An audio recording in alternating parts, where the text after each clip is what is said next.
안녕하세요. 닥터 유 유태호입니다. 오늘의 주제는 모임을 이용한 친구 만들기입니다. 모임들 많이 아시죠? 한두 개 정도의 모임은 누구나 거의 다 하지 않을까 싶습니다. 모임이 많아진 게 SNS를 통해서 이렇게 쉽게 모임을 만들 수 있거든요. 그래서 온라인을 시작해서 또 오프라인을 하죠. 그 외에도 많은 모임을 합니다. 취미 모임, 독서 모임이라든지 낚시 모임, 등산 모임, 아니면은 친목 모임, 향후회, 동창회, 그리고 또 요즘 유행하고 있는 대학이라든지 단체에서 개설하는 교육 과정, CEO 과정, 지도자 과정, 이런 등등의 교육 과정이 있잖아요. 이것도 다 모임입니다. 교회 같은 소속, 이것도 모임이고요. 정당 결사체, 이것도 모임입니다. 그리고 한 번이 될지 여러 번이 될지 모였다 이렇게 헤어지잖아요. 헤어지는 집회, 이것도 사실은 모임이죠. 모임은요, 세 가지 특성을 갖고 있습니다. 첫째는 반드시 목적이 있습니다. 아까 말씀드렸죠. 친목이라든지 어떤 특별한 걸 한다든지 이런 목적이 있죠.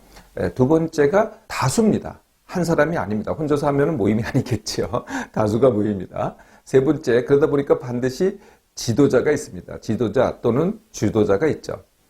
그래서 지도자 또는 주도자가 주로 이걸 이끌어가고요. 그리고 참가자는 대개는 다 따라가죠.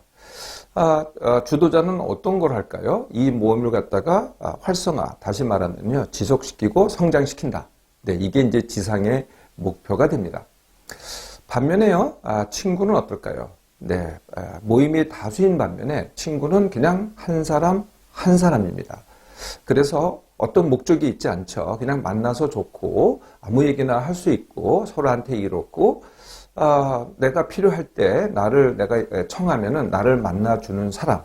이게 친구가 되겠죠. 물론 가끔가다 싸우기도 합니다.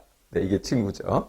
만약에 친구 사이라도 이게 이제 이해관계가 있다 그러면은 친구라고 안 그러고요. 인맥이라고 합니다. 그리고 친구라고 하더라도 이렇게 모여서 목적을 갖고 모이게 되잖아요. 그러면 다시 또 모임이 되는 거죠.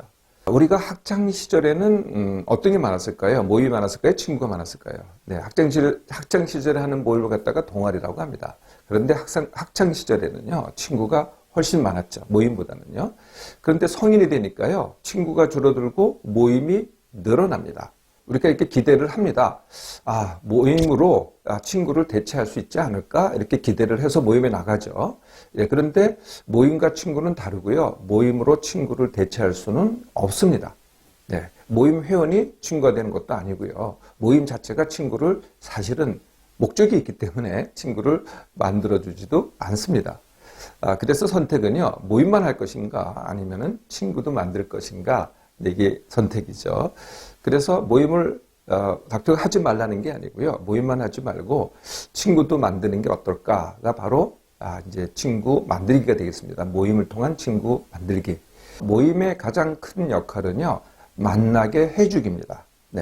어렸을 때 학교에서 뭘 했을까요? 바로 친구를 만나게 해주는 장이 됐잖아요.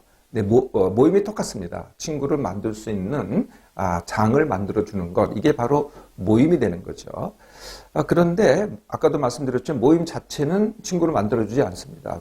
주도자도 만들어주지 않고요. 우리가 보통 분위기라고 하죠. 친구 만드는 분위기, 인연, 운명. 이렇게 해서 이제 저절로 만들어질 것이다라고 기대를 하잖아요. 그러면은 희한하게도요. 아무도 친구하자고 다가오지를 않습니다. 그래서 친구는 어떻게 해야 돼요? 내가 만들어야 됩니다. 내가 다가가서 만들어야 되고요. 아니면은 내가 먼저 친구가 돼줘야 됩니다. 그래야 이제 친구 만들기가 되는 거죠. 어렸을 때는, 학창 시절에는 나하고 같은 타입만으로 거의 다 친구가 됐잖아요. 그런데 성인이 돼서는요, 이제는 나하고 다른 사람을 만나야 됩니다. 나하고 성향이 다른 사람, 나하고 하는 일이 다른 사람, 나하고 연령이 다른 사람, 젊은 사람이든 늙은 사람이든 여하튼 나하고 다른 사람을 만나야 된다는 거죠. 그리고 또 한 가지 해야 될 것이요. 사람을 만날 때 그 사람의 단점보다는요, 주로 장점만 보는 겁니다. 이 단점이 주로 보이면 다 싫어지잖아요. 근데 장점을 보면은 내가 싫어하는 사람은 없게 됩니다. 나를 싫어하는 사람은 있어도 내가 싫어하는 사람은 없게 되죠. 나는 별로 안 좋은데 나를 좋아하는 친구, 이런 친구도 친구고요. 나를 싫어하거나 나를 괴롭히거나 심지어 나를 적대시하는 사람도 사실은 친구입니다. 친구가 아닌 사람은 누굴까요? 네, 나한테 전혀 관심이 없는 사람. 괴롭히는 사람도 싫어하는 사람도 적도 다 관심이 사실은 있는 거죠. 많이 만나던 적게 만나던 친구입니다. 네, 어렸을 때는 그저 한 친구 또는 두 친구하고 이렇게 그냥 거의 붙어 다니잖아요. 그러니까 계속 만나는 거죠. 근데 이제 성인이 되면은요, 일도 해야죠, 가족도 챙겨야죠. 네, 그렇게 자주 만날 수가 없습니다. 그래서 가끔씩 여러 사람을 만나는 게 이게 친구죠. 가끔씩 여러 사람을 만나면은요, 합쳐보면은요, 예, 딱 마음에 맞는 친구 어렸을 때 한 사람하고 붙어 다니는 것과 거의 같은 것입니다. 단 주의사항이 하나 있는데요. 모임에서는요, 편 만들기는 하지 않으셔야 됩니다. 그런 일이 종종 있더라고요. 편은 역시 또 다수가 되겠죠. 친구는 다수가 아닙니다. 딱 한 사람이죠. 그동안 모임만 하셨나요? 네, 그러면 지금부터는 친구도 한번 만들어 보세요.